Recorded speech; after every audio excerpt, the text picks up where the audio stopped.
অনেক কষ্ট সহ্য করেছি, অনেক অনেক অপমানিত, লাঞ্ছিত, টর্চার অনেক হয়েছে। আমি কোনোদিন মুখ ফুটে বলিনি, কোনোদিন না। আমি আজকেও বলতে চাইনি, কিন্তু আজকে আমাকে নিতান্তই ছোট করা হয়েছে, নিতান্ত অনেক ছোট করা হয়েছে।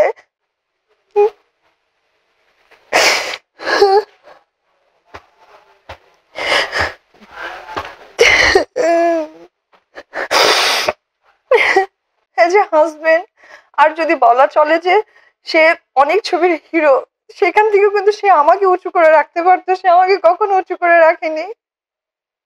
তবে অবশ্যই আপনারা আমার সন্তানের জন্য শুধু দোয়া করবেন, ও যেন অনেক ভালো থাকতে পারে, ও মানুষের মতো মানুষ হতে পারে, আমি যেন ওকে একজন মানুষ করতে পারি।